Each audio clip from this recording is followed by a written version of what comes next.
Welcome to the Doyenne of Death Podcast, funeral planning for those who don't plan to die. It's all about end-of-life issues and getting the conversation started about our 100% mortality rate. This series is hosted by Gail Rubin, certified thanatologist and the Doyenne of Death. A doyenne is a woman who's considered senior in a group and knows a lot about a particular subject. Well, that's Gail. She knows all about creating the party no one wants to plan, a funeral or memorial service. She discusses the changes death can bring, and she'll make you laugh. This series includes episodes previously released as A Good Goodbye, a treasure trove of evergreen podcasts about funeral planning issues. This podcast reveals some of the mysteries and shares advice and tools that can reduce stress at times of grief, minimize family conflict, and help create a good goodbye. Remember, just as talking about sex won't make you pregnant, talking about funerals won't make you dead, and your family will benefit from the conversation. So, here to talk about the subjects we sometimes avoid is author, speaker, and the Doyenne of Death, Gail Rubin.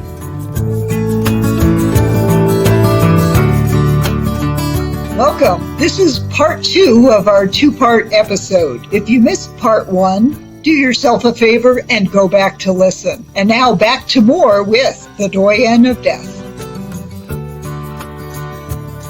Welcome back. We're continuing our conversation with Lee Witting about near-death experiences. So, Lee, how many people are members of the International Association for Near-Death Studies, and who has these near-death experiences? Well, about 5% of the population, I think, have experienced near-death. The Gallup organization did a poll. Actually, I think they've done a couple of polls, and they came to the conclusion that perhaps 15 million Americans have had near-death experiences, which is phenomenal considering how few people talk about them. But yeah, one of the things that happens, and one of the great values of IANDS, is that many people who have had a near-death experience will start, they'll have this experience, and then they'll start telling the doctor, and the doctor will say, "Oh, you hallucinated, or you dreamed that." And IANDS, as a matter of fact, we just came out with a medical film trying to explain to doctors, and the film was done by doctors for doctors, about why that's such a mistake. But or they'll start telling a family member, and the family member will think, well, this doesn't agree with my religious point of view, that you could die and see Jesus, for instance, which sometimes happens, or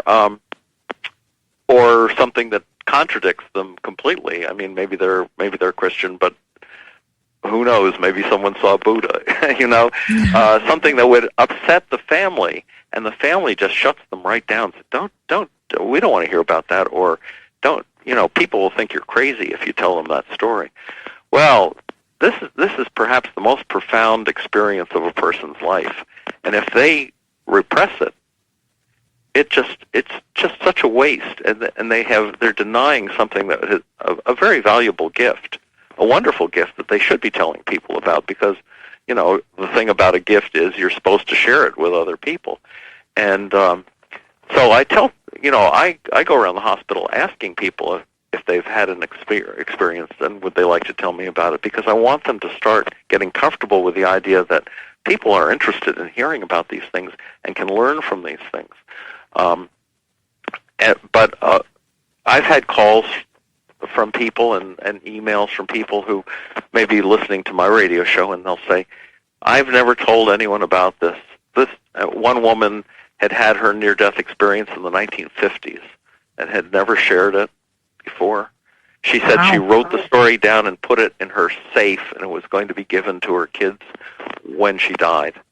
I said, "What a waste this is! You were given a gift. You really should share. You should tell people about this, because they will learn something about the reality of the afterlife, the reality of our own spiritual nature from what you experienced." And so, then she was on the air.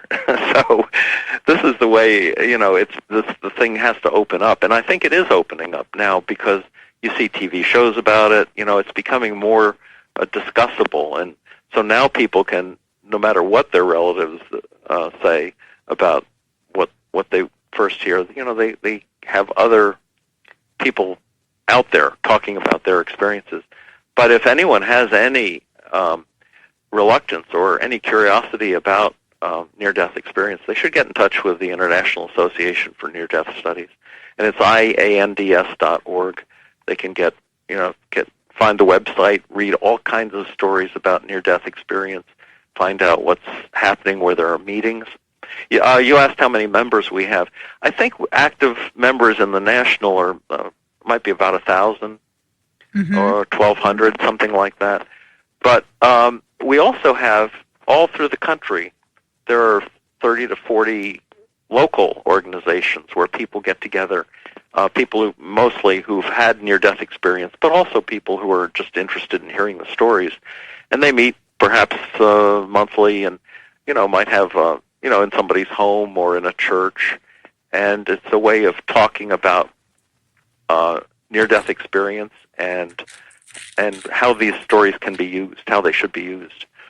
I use them as a chaplain. I use them almost every day, because more and more I find that people are not affiliated with any particular denomination or religion, but they are just, when they come into the hospital, they will say, when asked, I have no preference, or I'm not religious.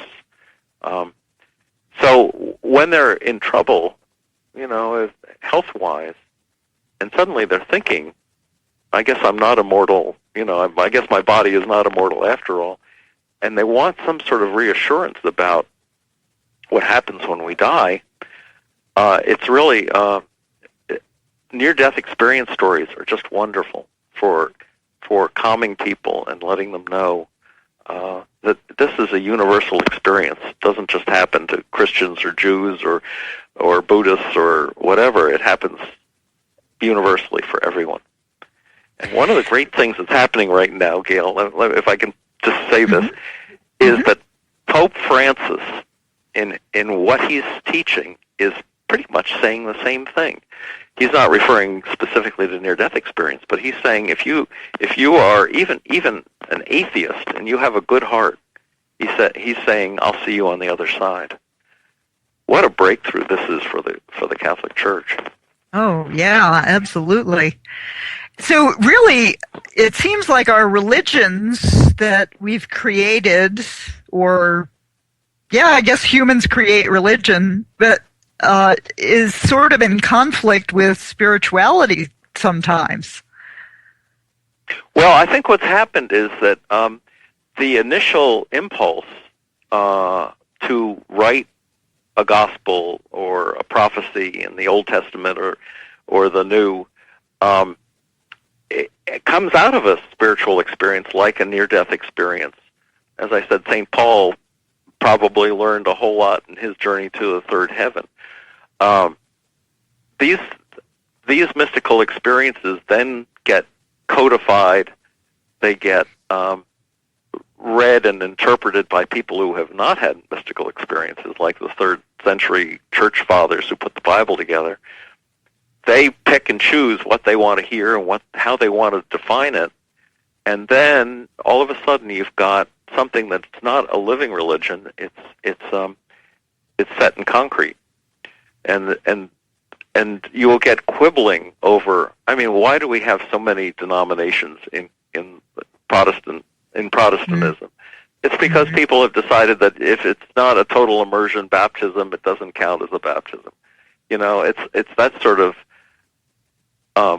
fight between people's points of view that were never what either God or the mystic who wrote the original text understood it to be. This is what happens to religions, and so but every religion has a tradition of mysticism. The Sufi are the mystics for Islam. There are many Catholic saints who've had visions and prophecies. Every religion has their mystics, and that's where you find the unity. If you look at the mystics of any faith, put it all together, they're saying the same thing. It's just the non-mystical side of these religions that screw things up so badly. Mm-hmm. And if I recall correctly, just about all these religions say there's something beyond our physical lifetime. Well, yes. I think it's only atheists who well, the in the tradition, in the Jewish tradition, the Pharisees believed in an afterlife. The Sadducees did not. So I think even in I think some modern Judaism does not necessarily believe in an afterlife so much as a person's immortality is in their children and in their children's children. Mm-hmm. But Jewish people I know who've had mystical or near-death experiences have a very different view of it now. Mm-hmm. So what are some of the near-death experience stories you share when you're talking with people in the hospital?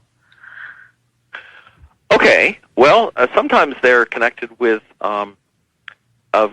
gifts or healing as well. There was one woman who told me this story. She said, I never had any interest in Jesus or religion. She said, I was never raised in any particular church. And she ran into a tree. She said, I was standing outside the car looking at my crumpled car and my crumpled body in the car. She said, I turned around and there was Jesus. She said, I never had anything to do with Jesus. I never even thought much about him. But I knew that's who it was, and he told me that it was not my time and that I had to go back into my body. So then she was back in her body. The EMTs arrive. They're prying her out of the car with the jaws of life. They say she'll never make it to the hospital. She makes it to the hospital. They're in the trauma room, and they're working on her and saying she'll never make it to the CAT scan. We'll never even, she won't live that long. She makes it to the CAT scan. She's in intensive care. They say in intensive care she'll never walk again. I met her in rehab. 2 weeks later, she walked out of the hospital completely healed and completely in love with Jesus, because for her, ready to change her life. So her gift was her healing. Other people have come back from near-death experiences with all kinds of skills. They're much more intuitive. They're much more loving. They're convinced that love is the whole answer to why we're here and what we're supposed to be doing. People who were stockbrokers are suddenly becoming teachers, or going into medicine, or going into some sort of a religious thing to share their talents with the people that need them. And so... Okay, we're going to have to go to a break here shortly, so... Okay. The time is just flying, but we'll continue talking about these near-death experiences when we come back. Gail Rubin, the Doyenne of Death, has been producing Before I Die festivals for years. These festivals get end-of-life planning conversations started by putting the fun in funeral planning.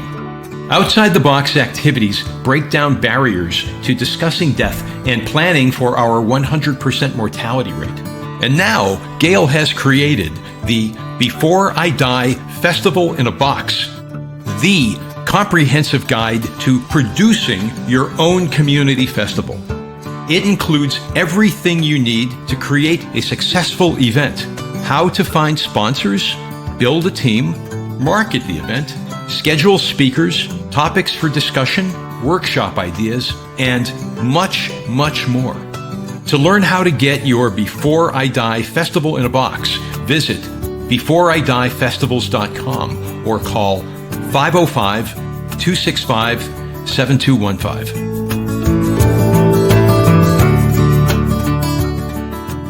Welcome back. I'm talking with Lee Witting with the International Association for Near-Death Studies about near-death experiences. So, Lee, during the break, you may have heard my spot for Hollywood movies and getting the conversation started. There are a lot of, I actually did put a talk together that talked about visions, trips, and crowded rooms, which was a book that Dr. David Kessler wrote. He was Elizabeth Kubler-Ross. He worked with her and put together this collection of stories by medical personnel who actually witness people either having visions, angels, or, loved ones coming back to visit. They talk about going on trips. I know when my father-in-law was hospitalized just before he died, he said to my mother-in-law, "Pack my bag," and she's like, "Where are you going?" And then there was visions, trips, and crowded rooms, instances where people see the room just filled with all of these people. So is this related to near-death experiences as well, do you think? Well, it's certainly related to dying. I can tell you a couple of stories along those lines. One, a nurse told me, I wasn't there for it, but she said there was this person who was dying, but not immediately, they didn't think. And he was very unhappy, and he was grouchy, and he gave the nurses a hard time. The nurse came into work one day, and she went in, and he was smiling, and he was happy. And she said, "Well, you're feeling much better, I guess." He said, "Well, yes." He said, "My son came to tell me that he's coming to take me home tomorrow at 1 p.m. And she said, "But I thought your son was dead." And he said, "Well, he is." And she said, "Well, you're not ready to die yet. I mean, you're going to live for quite a long time." He said, "I'd like it if you could come and sit with me tomorrow at 1:00 when he comes." She said, "Well, sure." So, not believing a word of this, she was there at 1:00, and suddenly his face brightened and his eyes widened, and he raised his arms up to something that she couldn't see, but she realized at that point was his son, and right then and there he died. Mm. Now I'll tell you another story, which is really remarkable because there's a manifestation in it that I haven't heard anywhere else. There was this nurse who was very fond of a patient. The patient did not want to be resuscitated, and she made it very clear that if she stopped breathing, she did not want anyone doing CPR on her. But this nurse loved her so much that when the alarm went off that she had stopped breathing, she came running full speed down the hall with the intention of going into that room and doing CPR. Mm-hmm. Suddenly, out of nowhere, she's knocked flat on her back in the hallway. She said, "There wasn't anything I tripped over. There was nothing." She said, "Suddenly I was just knocked down." And she said, "The amazing thing was I couldn't get up. There was this heavy weight sitting on her." Mm. And she later figured out that it was the spirit of this woman who did not want to be resuscitated and was making it very clear to her nurse, her friend, that wow. to keep her hands off of her. No, do not resuscitate me. I mean do not resuscitate. Now I'll tell you my best personal death story and my worst, if you'd like. I see. I'm there for a lot of deaths. In fact, I should mention also, the chaplains aren't just there to pray. In the hospital, many times there are very difficult ethical considerations with families as to whether it's time to pull the plug on someone. What is it that, if the patient hasn't made it clear what they want, the family is left to decide whether or not all possible means of preserving the person's breathing and heartbeat and everything should go on or not go on, and if the patient themselves has not made it clear, then families often split over these things. They'll get into huge fights about, you're just trying to kill mom, or, mm-hmm. That sort of thing does go on. chaplains can be enormously helpful in family meetings. And family meetings go on in hospitals, major hospitals, all the time, just concerning these very questions. Trying to look to the big picture, trying to look to the eternal nature of the soul, trying to look to what the person might have told family members or suggested to family members about how they wanted, what they thought about all of this.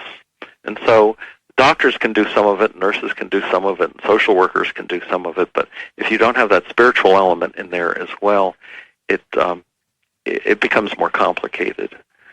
And so chaplains have that role as well. Okay, let me get on to my story. The worst death I have ever attended was a family that was just screaming at each other. The patient was dying of cancer. He did not want to die. He fought it tooth and nail. And when he succumbed, and there was just this room was full of anguish. I felt his soul trying to take over my body. It was like this cold, nauseating feeling. And I excused myself from the room. I said, I'm sorry, I have to leave now. And I went out into the hallway, and I told him, you're not coming in here. You have to move on. I had the whole conversation with him. And finally he did. He left. And but I could feel exactly what had happened, and it was just at the moment of death.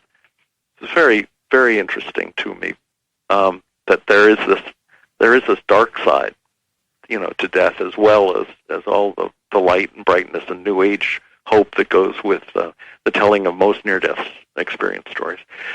All right, that was the worst. The best was I was in this room with this family. It was probably 4 generations.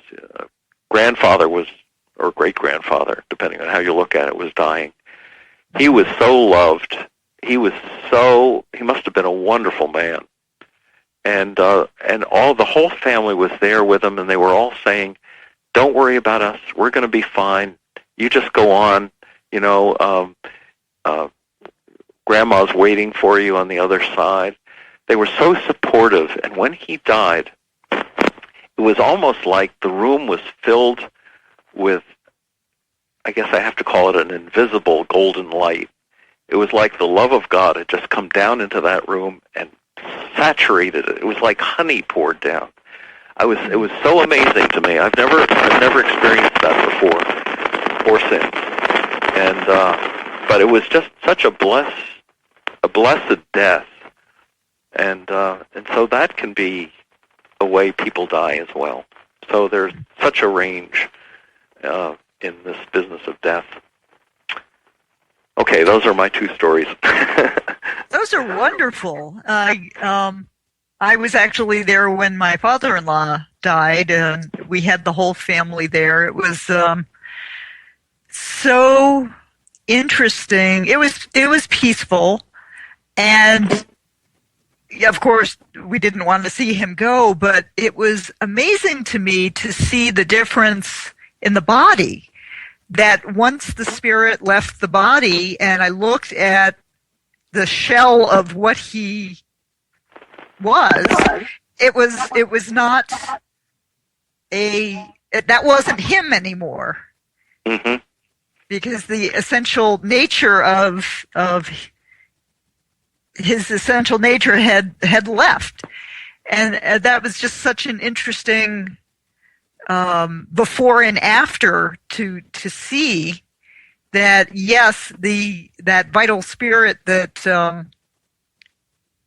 illuminates us, that animates us, it does affect our bodies, and our bodies are just carrying us around in them, but so we are not our bodies. We are something more than our bodies.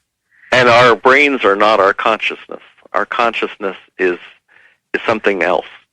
And how the two interrelate is still a mystery, but I don't think it'll be a mystery forever. I think we will figure out how it is that our brains, which are built to help our bodies deal with this three-dimensional world, interrelate with a consciousness that knows so much more and can communicate with the Almighty, with that universal light and love, in a way that if we were just clearer about what our role is on earth, if we could just be more loving and kinder and more generous and care about the things that we should care about, not so much about money and power and the house we live in and all of those things.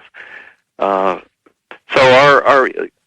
as our body is animated by our soul, so our brain is animated by our consciousness. It's all part of the same picture. And we have so much yet to learn about that, but it's such an interesting investigation, and I'm so glad I do what I do. That is wonderful. And if people want to learn more about near-death experiences, they can visit IANDS.org. That's right, and they can listen to my radio show. It's archived like yours under nderadio.org. Okay. Well, Lee Witting, thank you so much for joining me here today. It's been a fascinating conversation, and I wish you all the best as you continue to work with people. You're doing really important work. And remember, you can find a whole lot more information at my website, agoodgoodbye.com. You can download a free planning form to help get all your information pulled together. And remember, talking about sex won't make you pregnant. Talking about funerals won't make you dead. Start a conversation today.